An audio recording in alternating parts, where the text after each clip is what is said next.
দর্শক, বাংলাদেশ ক্রিকেট বোর্ডের শেরেবাংলা স্টেডিয়ামের সামনে থেকে আপনাদেরকে স্বাগত।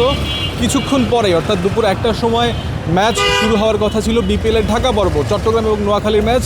তবে এখন প্রায় বেলা 12টা বাজছে এবং এই মুহূর্তে আমরা জানতে পারছি বা নিশ্চিত হওয়া গেছে একরকম যে ম্যাচটা মাঠে গড়াচ্ছে না। কেননা ম্যাচ যারা খেলবেন সেই ক্রিকেটাররা একরকম বয়কটের ডাক দিয়েছেন বলা যায়। তারা নিজেদের বিপক্ষে যে অপমানজনক মন্তব্য সেটার বিরুদ্ধে বয়কটের ডাক দিয়েছেন এবং যেই পরিচালক তাদের বিরুদ্ধে এমন মন্তব্য করেছিলেন সেই এম নাজমুল ইসলামের বিপক্ষে যদি তিনি পদত্যাগ না করেন তাহলে সব ধরনের ক্রিকেট থেকে তারা দূরে থাকার বা বয়কট করার ঘোষণা তো গতকালই এসেছিল। কোয়াবের প্রেসিডেন্ট মোহাম্মদ মিথুন জানিয়েছিলেন এবং আজকে তারা বিপিএলের ম্যাচ না খেলে 6 দলের ক্রিকেটাররা টিম হোটেলে একত্রিত হয়েছেন। তারপরে দুপুর 1টায় অর্থাৎ ম্যাচ শুরুর যে সময় সেই সময়েই একটা মিটিং করার সিদ্ধান্ত নিয়েছেন এবং মিটিংয়ের পরে তারা প্রেস কনফারেন্স করবেন।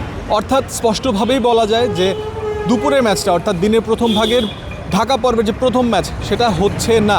দিনের দ্বিতীয় ম্যাচের কী হবে সেটা এখনও বলা যাচ্ছে না, সেটাও নাও হতে পারে। তবে এটা অন্তত ধারণা করে নেওয়া যায় ক্রিকেটারদের যে দাবি এম নাজমুল ইসলাম পদত্যাগ করতে হবে, তাছাড়া তারা মাঠে নামবেন না, সব কিছু বয়কট করে রাখবেন, সেটাই হয়তো এগোবে।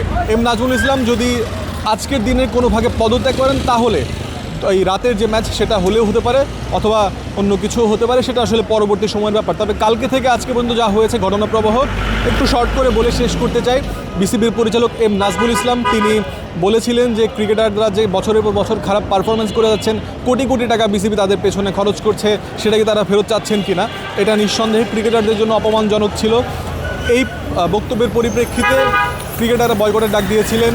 তারপরে যদিও রাতের বেলা বিসিবি একটা আনুষ্ঠানিক দুঃখ প্রকাশ করে বিজ্ঞপ্তি দিয়েছিল, আর কিছুক্ষণ আগে মোটামুটি বলা যায় আধা ঘন্টা আগে তারা জানিয়েছে আরেকটা প্রেস বিজ্ঞপ্তিতে যে এম নাজমুল ইসলামকে তারা শোকজ নোটিশ দিয়েছেন 48 ঘন্টার মধ্যে কারণ দর্শাতে হবে।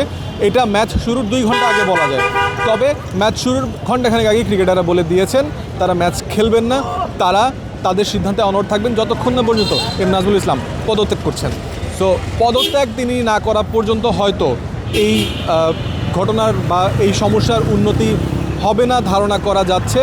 কতদূর কি গড়ায় দেখা যাক, সব আপডেট আপনারা ক্রিক ফ্রেন্ডজিতে পাবেন।